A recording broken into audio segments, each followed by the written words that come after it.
எல்லோருக்கும் வணக்கம். எல்லாரும் தம்ப்நெயில் பார்த்துருப்பீங்க. அதை பார்க்கும்போதே உங்களுக்கு நல்லாவே தெரிஞ்சிருக்கும். இன்னைக்கு நம்ம பார்க்க போகிறது எல்பிஜி கேஸ் பற்றி. அதாவது நம்ம வீட்டில் பயன்படுத்துகிறோமே சமையல் எரிவாயு, அதை பற்றி தான் இன்னைக்கு நம்ம பார்க்க போகிறோம். அதாவது கிட்டத்தட்ட இப்போ நிறையா இடங்களில் சமையல் எரிவாயு தட்டுப்பாடாக ஆகிக்கிட்டு இருக்கு. இதுக்கு காரணம் என்னன்னா உலகத்தில் நடக்கிற போர். நான் எல்லாரும் நல்லாவே கேள்விப்பட்டிருப்பீங்க, ஈரானுக்கும் இஸ்ரேலுக்கும் போர் நடந்துக்கிட்டு இருக்கு. இஸ்ரேலுக்கு சாதகமாக அமெரிக்கா அவங்க கூட சேர்ந்து ஈரானை எதிர்த்து போர் செய்யுது. இப்போ இதனால ஏன் நமக்கு தட்டுப்பாடு வருது அப்படின்னு பார்த்தீங்கன்னா, நமக்கு தேவையான இப்போ நம்ம பயன்படுத்துகிறோமே சமையல் எரிவாயு, இது எல்லாமே யுனைடெட் அரபு எமிரேட்ஸ், சவுதி அரேபியா, குவைத் இந்த நாடுகள் வழியாக தான் நம்ம சமையல் எரிவாயுவை வாங்கி பயன்படுத்திக்கிட்டு இருக்கோம். நம்மனும் மட்டும் இல்லை, ஆசியா கண்டத்தில் இருக்க கிட்டத்தட்ட முக்காவாசி நாடுகள் பார்த்தீங்கன்னா இதை நம்பி தான் இருக்குது. அப்போ மேற்கத்திய நாடுகள் அப்படின்னு பார்த்தீங்கன்னா அமெரிக்காவும் இதே மாதிரி சமையல் எரிவாயு அதாவது எல்பிஜி கேஸை வந்து ப்ரொடியூஸ் பண்ணுறாங்க. அவங்க கிட்ட இருந்து மேற்கத்திய நாடுகள் வாங்கி பயன்படுத்துகிறாங்க. சரி, இப்போ ஏன் இது தட்டுப்பாடாக இருக்குது அப்படிங்கிறது பார்த்தீங்கன்னா, அமெரிக்காவும் இஸ்ரேலும் சேர்ந்து ஈரான் மேலே போர் தொடுத்துக்கிட்டு இருக்காங்க. இதனால ஈரான் என்ன பண்ணுறாங்க அப்படின்னா, எனக்கு ஒரு ஆபத்து வருது அப்படின்னா, அதாவது என்ன பாதிக்குது ஒரு விஷயம் அப்படின்னா, அது உலகத்தை பாதிக்கிற ஒரு விஷயமா தான் இருக்கணும் அப்படின்னு அவங்களும் நினைக்கிறாங்க.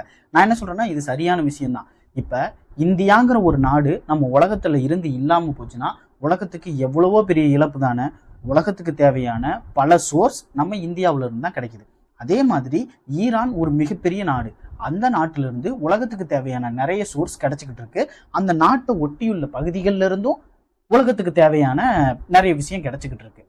அதனால ஈரான் அடி வாங்கினா, அதாவது என்ன நீங்க அடிச்சீங்கன்னா அது எனக்கு மட்டும் ஏற்படுற பாதிப்பு இல்லை, இந்த உலகத்துக்கே ஏற்படுற பாதிப்பு அப்படிங்கிறத ஈரான் காமிக்கணும் அப்படின்னு நினைக்கிறாங்க. சரி, ஈரான் கிட்ட இருந்து சமையல் எரிவாயுவை நம்ம வாங்கலை. நம்ம சவுதி அரேபியா, அது மட்டும் இல்லாமல் குவைத் இந்த நாடுகள் வழியாக தான் நம்ம இந்த சமையல் எரிவாயுவை வாங்கி பயன்படுத்திக்கிட்டு இருக்கோம். இப்படி நம்ம அங்கிருந்து வாங்கிட்டு இருந்தாலுமே நமக்கு ஏன் இப்போ இது தட்டுப்பாடாக இருக்குது அப்படின்னு பார்த்தீங்கன்னா, வடக்கு பகுதியில் நான் உங்களுக்கு மேப் காமிக்கிறேன், அதை பார்க்கும்போது உங்களுக்கு நல்லாவே தெரியும். வடக்கு பகுதியில் ஈரான், தெற்கு பகுதியில் ஓமன், இடது பக்கம் பார்த்தீங்கன்னா அதாவது மேற்கு பக்கம் பார்த்தீங்கன்னா சவுதி அரேபியா. இப்படி சூழப்பட்ட ஈரான், சவுதி அரேபியா, ஓமன் இந்த நாடுகள் எல்லாம் கடல்ல ஒரு சிறு பகுதியால் பிரிக்கப்பட்டிருக்கு. எந்த மாதிரி அப்படின்னு பார்த்தீங்கன்னா, நம்ம தமிழ்நாடும் இலங்கையும் எப்படி ஒரு சிறிய பகுதியால் பிரிக்கப்பட்டிருக்கோ அதே மாதிரி தான் ஈரான் கிட்ட இருந்து சவுதி அரேபியா, ஓமன் போன்ற நாடுகள் பார்த்தீங்கன்னா ஒரு சின்ன பகுதி மூலமா, கடல் பகுதி மூலமா பிரிக்கப்பட்டிருக்கு. அதாவது மத்திய தரைக்கடல் பகுதியான இந்த பகுதிகளில் இருக்கிற சோர்ஸ் எல்லாமே மற்ற நாடுகளுக்கு கப்பல் மூலியமா கொண்டு போறதுக்கு முக்கியமா பயன்படுத்துற பாதை அப்படிங்கிறது பார்த்தீங்கன்னா இந்த ஹோமோஸ் அப்படிங்கிற இந்த இடம் வழியாக தான் கொண்டு போறாங்க. இந்த இடம் ஈரானுக்கு தெற்கு பகுதியில இருக்கு. இந்த கடல் பகுதி பார்த்தீங்கன்னா பொதுவான ஒரு பகுதி தான். இருந்தாலுமே அது ஈரானுக்கு தெற்கு பகுதியில் இருக்கிறதுனால, கிட்டத்தட்ட அங்க இருக்க மிகப்பெரிய நாடா ஈரான் இருக்கிறதுனால ஈரானோட ஆளுமை அந்த இடத்துல அதிகமா இருக்குது. இன்னொரு விஷயம் என்னன்னா, ஈரானுக்கு தெற்கு பகுதியில் இருக்க இந்த சின்ன கடல் பகுதி வழியா தான் வணிகம் நடக்குதுன்னு நான் உங்ககிட்ட சொன்னேன். இது கிட்டத்தட்ட 30 கிலோமீட்டர் அகலம் இருக்கிற ஒரு கடல் பகுதி. அந்த 30 கிலோமீட்டர் கடல் அகலமா இருக்குதுன்னு சொல்லியிருந்தேன்ல, அது மிக ஆழமான இடமெல்லாம் கிடையாது. அதனால அங்க எல்லா பக்கமும் எல்லாம் கப்பலால போயிட்டு வர முடியாது. கிட்டத்தட்ட ஒரு 3 கிலோமீட்டருக்கு மட்டும்தான் மிக ஆழமான கடல் இருக்கு. அதாவது கப்பல் போயிட்டு வர்றதுக்கு ஏற்ற மாதிரியான ஆழமான இடம்னு நான் சொல்லுவேன். அந்த இடத்த ஈரான் தன்னோட கட்டுப்பாட்டுல வச்சிருக்காங்க. இது மூலியமா அவங்க என்ன சொல்ல வர்றாங்க அப்படின்னா, அமெரிக்காவுக்கு சாதகமாகவோ இல்லைன்னா இஸ்ரேலுக்கு சாதகமாகவோ சேர்ந்து இருக்க நாடு எதுவும் என் நாட்டுக்கு இந்த வழியா நீங்க கொண்டு வராதீங்க, அப்படி கொண்டு வந்தா நான் உங்களை அடிப்பேன் அப்படின்னு சொல்லி ஈரான் சொல்றாங்க. அப்ப ஈரான் வந்து எந்த நாட்டுக்குமே இந்த பகுதியை விடுறது இல்லையா அப்படின்னு பார்த்தீங்கன்னா அப்படியும் கிடையாது. ஈரானுக்கு மிக நட்பு நாடா இருக்கிற சீனாவோட ஒப்பந்தம் போட்டிருக்காங்க. அதனால சீனாவுக்கு தேவையான எல்பிஜி கேஸ், அது இல்லாம ஈரான்ல இருந்து வேற என்ன அவங்களுக்கு ஏற்றுமதி பண்றாங்களோ அந்த பொருட்களை சீனா நீங்க எடுத்துக்கிட்டு போலாம் அப்படின்னு ஈரான் அனுமதி கொடுத்துருக்காங்க. ஆனா மற்ற நாடுகள் ஈரானுக்கு நட்பு நாடா இல்லாம இஸ்ரேல், அது இல்லாம அமெரிக்கா, இந்த 2 நாடுகளுக்கும் நட்பு நாடா இருக்கிறதுனால என்னை தாண்டி யாரும் இந்த வழியா கொண்டு போக முடியாது, நான் கொண்டு போக விட மாட்டேன் அப்படின்னு ஈரான் சொல்றாங்க. சரி, இஸ்ரேலும் அமெரிக்காவும் என்ன சொல்லுது அப்படின்னு பார்த்தீங்கன்னா, என்னை நம்பி நீங்க வாங்க, நான் உங்களை, அதாவது விமானம் தாங்கிய போர்க்கப்பல்னு சொல்லுவாங்க, மிகப்பெரிய கப்பலா இருக்கும். அதுல பாத்தீங்கன்னா விமானத்தையே தரையிறக்க முடியும், விமானம் தாங்கிய கப்பல் அப்படின்னு சொல்லுவாங்க. அந்த கப்பலை நான் உங்களுக்கு பாதுகாப்புக்கு அனுப்புறேன். ஆனா பெரும் முதலாளிகள் தான் கிட்டத்தட்ட இந்த விஷயங்களை எல்லாம் பண்ணிக்கிட்டு இருப்பாங்க. எதுனா இந்த மாதிரி எல்பிஜி கேஸ், பெட்ரோலியம், இந்த மாதிரி விடயங்களை அது வழியா கொண்டு போறவங்க பார்த்தீங்கன்னா பெரும் முதலாளிகளா இருக்காங்க. அவங்களுக்கு அமெரிக்கா மேலேயோ இஸ்ரேல் மேலேயோ நம்பிக்கை இல்லை. ஏன்னு கேட்டீங்கன்னா ஒரு கப்பல் அவங்களோட கப்பல் மூழ்கினாலும் கிட்டத்தட்ட ஆயிரக்கணக்கான கோடி அவங்களுக்கு நட்டம் ஏற்படும். அதனால அமெரிக்கா என்னதான் சொன்னாலும் அவங்க அதை ஏற்க மாட்டேங்கிறாங்க. இந்த வழியா நாங்க கொண்டு வர முடியாது, நாங்க கொஞ்ச நாள் பொறுத்து கூட நாங்க பண்ணிக்கிறோம், இந்த வழியா உங்களை நம்பி எங்களால் கொண்டு போக முடியும். ஏன்னா அவங்களுக்கு பயம் இருக்கும்ல, அதனால அவங்க அந்த விஷயத்த பண்ண மாட்டேங்கிறாங்க. இப்ப சமீபமா நடந்த விஷயம் என்னன்னு பாத்தீங்கன்னா காமனியோட மரணம். அதாவது ஈரான் நாட்டோட தலைவரா இருந்தவர் கொன்னுட்டாங்க. அதுக்கப்புறம் அவரோட சேர்ந்து பாத்தீங்கன்னா அவரோட பேரன் பேத்தி இந்த மாதிரி நிறைய பேர் இறந்தாங்கிற மாதிரி சொன்னாங்க. அந்த இறந்தவங்கள்ல யாருன்னு பாத்தீங்கன்னா தற்போது அந்த அதிபர் பதவிக்கு அடுத்த பதவிக்கு வந்தவர் யாருன்னு பாத்தீங்கன்னா அந்த காமினியோட மகன். அவருக்கும் பேர் காமினி தான், ஆனா அவர் பேர் முஸ்தபா.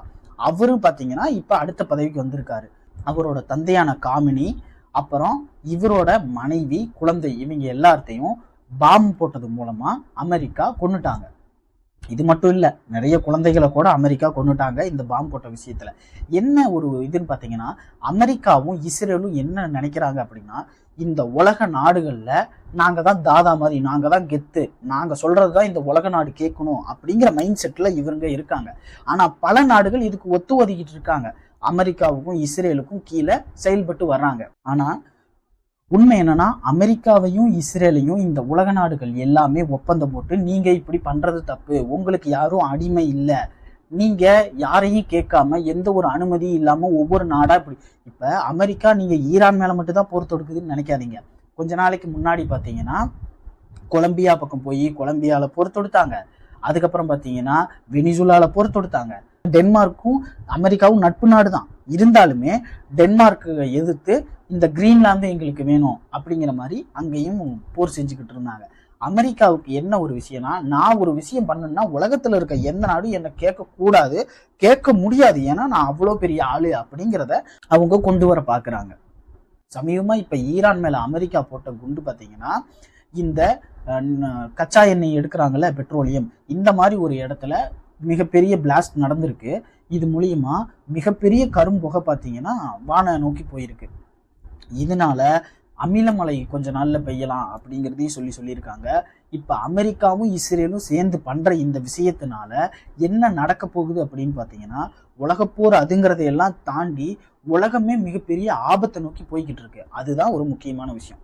சரி, அப்புறம் இன்னொரு விஷயம் என்னன்னா நம்ம இந்த சமையல் எரிவாயு பத்தி நம்ம பேசணுங்கிறதுக்காக தான் இந்த காணொலி பதிவிட்டோம். இந்த சமையல் எரிவாயுல என்ன ஒரு விஷயம் பார்த்தீங்கன்னா முக்காவாசியான சமையல் எரிவாயு நம்ம அங்கிருந்து தான் வாங்கிட்டு இருக்கோம். இப்ப இந்தியா என்ன சொல்லிருச்சு அப்படின்னா கொஞ்ச நாளைக்கு முன்னாடி பார்த்தீங்கன்னா ஒரு 70 நாளுக்கு தேவையான இருப்பு வந்து எங்ககிட்ட இருக்குது அப்படின்னு சொல்லியிருந்தாங்க. அப்புறம் கொஞ்சம் கொஞ்சமா அது காலியாக இப்ப என்ன சொல்ல ஆரம்பிச்சிட்டாங்கன்னா கமர்ஷியலா யூஸ் பண்றாங்கல்ல இந்த எல்பிஜி கேஸை, அதாவது ஹோட்டல் இந்த மாதிரி விஷயத்துக்கெல்லாம் அவங்களுக்கெல்லாம் நிறுத்திட்டு மொத்தமா மக்கள் யார் யாரு வீட்டு உபயோகத்துக்கு பயன்படுத்துறாங்களோ அதுக்கு மட்டும் இருக்கிற இருப்பை பயன்படுத்தலாம் அப்படின்னு இந்தியா முடிவு பண்ணியிருக்கு. இப்ப இந்த தட்டுப்பாடு ஏற்பட போகுதா அப்படின்னா ஆமா, சமையல் எரிவாயுக்கு தட்டுப்பாடு ஏற்பட போகுது. சரி, தட்டுப்பாடு ஏற்படுதுன்னு எல்லாரும் சொல்றாங்க. சரி, நம்ம இப்ப இதை எப்படி நம்ம சரி பண்ண முடியும் அப்படின்னு பாத்தீங்கன்னா இது ஒன்றும் ரொம்ப நீண்ட காலம்லாம் எடுக்க போறது இல்லை. உலக நாடுகள் நம்ம நாடு எல்லாமே பேசி இந்த பிரச்சனையை சீக்கிரம் முடிவுக்கு கொண்டு வருவாங்கன்னு நம்பலாம். ஆனா அது வரைக்கும் நம்ம என்ன பண்றது அப்படின்னு பாத்தீங்கன்னா முடிஞ்ச வரைக்கும் உங்களால புக் பண்ணி இந்த எல்பிஜி கேஸை வாங்க முடியும் அப்படின்னா எல்லாருமே எல்பிஜி கேஸை வாங்கிக்கோங்க. சரி, அதை தவிர்த்து வேற என்ன நம்மளால பண்ண முடியும்னு பாத்தீங்கன்னா உங்களால முடிஞ்சுதான் பணம் இருக்கவங்க உங்களால முடியும், என்னால இண்டக்ஷன் ஸ்டவ், அதாவது எலக்ட்ரிக் ஸ்டவ்னு சொல்லுவோம்ல, அதை வாங்க முடியும், அதாவது கரண்ட் அடுப்பு வாங்க முடியும்னு யாரால முடியுமோ முடிஞ்ச வரைக்கும் அவங்க அதை வாங்கி பயன்படுத்துங்க. கிட்டத்தட்ட நம்ம கிட்ட இருக்கிற ஒரு தீர்வு அப்படின்னு பாத்தீங்கன்னா இதுதான். ஏன்னா விறகடுப்பு பயன்படுத்தலாம், கிராமம் மாதிரியான இடங்கள்ல விறகடுப்பு பயன்படுத்தலாம்.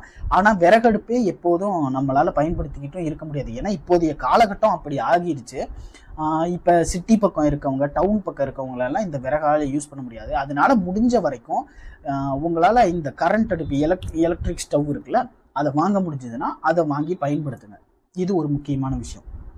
சரி, அடுத்து இன்னொரு விஷயம், சரிப்பா, நம்ம இந்த உலக நாடுகளை நம்பியே இருக்குமே, இந்த எல்பிஜி கேஸை நம்ம நாட்டில் ப்ரொடியூஸ் பண்ண முடியாதா அப்படின்னு பார்த்தீங்கன்னா, நம்ம நாட்டில் பண்ண முடியும். குறைந்த அளவுக்கு நம்ம பண்ணிக்கிட்டு இருக்கோம். நம்மளால இவங்க அளவுக்கு ஏன்னா இந்த எல்பிஜி கேஸ் அப்படிங்கிறது எப்படி வருதுங்கிறத முதல்ல நீங்க தெரிஞ்சுக்கணும். கச்சா எண்ணெய், அதாவது பெட்ரோலியம் அப்படிங்கிறத மண்ணுக்குள்ள இருந்து எடுக்கிறாங்க. இப்படி எடுத்து பெட்ரோல், டீசல் இந்த மாதிரி ஒவ்வொன்றா பிரிக்கிறாங்கல்ல. பிரித்து எடுக்கும்போது அதுல எல்பிஜி கேஸ், இப்ப நம்ம சமையலுக்கு பயன்படுத்துறமே இந்த கேஸ், இதுவும் அதுல இருந்து தான் வருது. அது ஒரு கேஸா வரும்.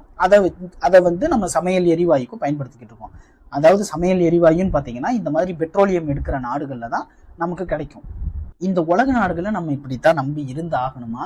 நம்மளுக்கு வேற மாற்று வழியே இல்லையா அப்படின்னு கேட்டீங்கன்னா இருக்கு. அதுதான் தமிழ் தேசியம் சொல்ற தற்சார்பு பொருளாதாரம். நம்ம எப்ப தற்சார்பு பொருளாதாரத்தை நோக்கி நகர்றோமோ அப்ப இந்த மாதிரி உலகத்துல வேற நாடுகள்ல போர் ஏற்பட்டாலுமே நம்ம நாடு, நம்ம வாழ்ற மக்கள், நம்மளுக்கு எந்த பொருளும் தடை இல்லாம கிடைக்கவும், நம்ம எந்த ஒரு பாதிப்பு இல்லாம வாழவும் இந்த தற்சார்பு பொருளாதாரம் அப்படிங்கிறது ஒரு முக்கியமான விஷயமா இருக்கும். சரி, தற்சார்பு பொருளாதாரம் மூலமா எப்படி நம்ம இந்த கேஸை பெறுறது அப்படின்னு பார்த்தீங்கன்னா, அதுதான் பயோகேஸ். எல்லாரும் கேள்விப்பட்டிருப்பீங்க. வீட்டில் பயன்படுத்துகிற ஆர்கானிக் பொருட்களில் வேஸ்டேஜ் வருதுல்ல, அதாவது காய்கறிகளை நம்ம பயன்படுத்தும் போது, சமையலுக்கு பயன்படுத்தும் போது அதில் நிறைய வேஸ்டேஜ் வரும்ல. அது மாட்டுச்சாணம், மனித கழிவு, இவைகளை எல்லாம் பயன்படுத்தி நம்ம தயாரிக்கிற பயோகேஸ் தான் ஒரே தீர்வு. சரி, இதை வச்சு நாடு முழுக்க பயன்படுத்த முடியுமா? கண்டிப்பா முடியும். இப்ப நம்ம இந்தியாங்கிறது ஒரு மிகப்பெரிய நாடு. நீங்க இந்தியான்னு கூட கணக்கு எடுக்க வேண்டாம். தமிழ்நாடுங்கிறது ஒரு எவ்வளவு பெரிய மாநிலம் அப்படிங்கிறது உங்களுக்கு நல்லாவே தெரியும். கிட்டத்தட்ட ஆயிரக்கணக்கான டன் கழிவுகள், எதுனா இந்த ஆர்கானிக் மெட்டீரியல்ஸ், நம்ம மனித கழிவுகளோ, மாட்டு சாணம், இந்த மாதிரி பொருட்கள், அதாவது அதிகமான கழிவுகள் நமக்கு கிடைக்குது. இவைகளை நம்ம பயோகேஸா மாத்துறது மூலம், தற்சார்பு பொருளாதாரத்தை நோக்கி நகர்றது மூலம் இதை நம்மளால சரி பண்ண முடியும். இப்ப கவர்மெண்டே முன்னெடுப்பு எடுத்து பயோகேஸ் தயாரிக்க ஆரம்பிச்சது அப்படிங்கிறதுனா, இப்ப நம்ம ஒரு 10-15 வருஷத்துக்கு முன்னாடியே இந்த விஷயத்தை ஆரம்பிச்சு பண்ணியிருந்தோம் அப்படின்னா, இப்ப ஈரானு, அமெரிக்கா, இஸ்ரேல் இவங்க சண்டை போடும்போது நீங்க என்ன வேணாலும் பண்ணிக்கங்கடா, ஆனா எங்க நாட்டுக்கு தேவையான விஷயங்களை நாங்களே உற்பத்தி பண்ணிக்குவோம் அப்படிங்கிற நிலைமைக்கு நம்ம நாடு வந்திருக்கலாம். ஏன் நம்ம மாநிலம் வந்திருக்கலாம். ஆனா நம்ம கிட்ட இருக்க ஆட்சியாளர்கள் என்ன பண்றாங்க? இதோ இப்ப எலெக்ஷன் வரப்போகுது, அவ்வளவுதான், பணத்தை கொடுப்பாங்க, அதை கொடுப்பாங்க, குண்டாவை கொடுப்பாங்க, 1000 ரூபாய் இந்த காசு, அது இதுன்னு எல்லாத்தையும் கொடுத்து திருப்பி நம்ம கிட்ட ஓட்டு வாங்கி நம்ம கிட்ட இருந்து கொள்ளையடிக்க தான் போறாங்க. எப்ப தற்சார்பு பொருளாதாரத்தை நோக்கி நம்மளோட கவர்மெண்ட் நகருதோ அப்பதான் நம்மளுக்கு ஒரு விடிவு காலம் கிடைக்கும். அதாவது வீட்டுல இப்ப பயன்படுத்துறவங்களால உடனே நம்மளால பயோகேஸை உருவாக்கி பயன்படுத்த முடியாது. அதனால முடிஞ்ச வரைக்கும் என்ன பண்றீங்கன்னா, எல்பிஜி கேஸை நீங்க புக் பண்ணுங்க, இல்லைன்னா தெரிஞ்சவங்க கிட்ட சொல்லி இந்த மாதிரிலாம் வாங்குவீங்களா, முடிஞ்ச வரைக்கும் அந்த மாதிரி வாங்கி பயன்படுத்துங்க. கொஞ்சம் காசு வச்சிருக்கீங்க, ஒரு எனக்கு தெரிஞ்சு ஒரு 4000 ரூபா 3500 ரூபாயிலிருந்து 5000 ரூபா இதுக்குள்ள வரும்னு நினைக்கிறேன். எது இந்த எலக்ட்ரிக் ஸ்டவ், அதை வாங்கி பயன்படுத்துறோம் அப்படின்னா முடிஞ்ச வரைக்கும் நம்மளால இந்த எல்பிஜி கேஸ் ப்ராப்ளம்ல இருந்து இப்போ கொஞ்ச நாளைக்கு நம்மளோட இந்த தேவையை கட்டுப்படுத்த முடியும். இன்னொரு விஷயம் என்னன்னு பாத்தீங்கன்னா, இது மொத்தமா நிக்க போறது இல்லை. அதாவது இந்த எல்பிஜி கேஸ்ங்கிறது மொத்தமா தட்டுப்பாடாகி நிக்க போறது இல்லை. ஆனா சீக்கிரம் விலை ஏற போகுது, அதையும் நல்லா தெரிஞ்சுக்கோங்க. பெட்ரோல், அதுவும் இல்லாம இந்த எல்பிஜி கேஸ், இதோட இரண்டோட விலையும் இன்னும் கொஞ்ச நாள்ல மிக அதிக அளவுக்கு விலை உயர போகுது. போற போக்கு பார்த்தா எல்லாரும் மீண்டும் சைக்கிளை தான் யூஸ் பண்ண போறோம்னு நினைக்கிறேன். அப்படித்தான் நிலைமை போய்கிட்டு இருக்கு. சரி, அதெல்லாம் விடுங்க. முடிஞ்ச வரைக்கும் எல்லாரும் இண்டக்ஷன் ஸ்டவ்வோ இல்லைன்னா எல்பிஜி கேஸோ முடிஞ்ச வரைக்கும் வாங்கி பயன்படுத்துங்க. தனிப்பட்ட முறையில் நம்ம எப்படி இப்போதைக்கு தற்காத்து நம்ம சரியாக பயன்படுத்தணும் அப்படிங்கிறதுக்கான ஒரு விஷயம். இப்போ கவர்மெண்ட்டு இது என்ன பண்ணணும் அப்படின்னு பார்த்தீங்கன்னா, முடிஞ்ச வரைக்கும் நம்ம எப்போ பயோகேஸ்க்கு மாறுறோமோ அப்போ தான் நம்ம இந்த பிரச்சனையிலிருந்து முற்றுமுழுதாக விடுபட முடியும். இதே மாதிரியான அடுத்தடுத்து ஏதாவது நிகழ்வுகள் நடந்துச்சுன்னா அதை பற்றி பேசலாம். உங்களை அடுத்த காணொலியில் சந்திக்கிறேன். நன்றி, வணக்கம்.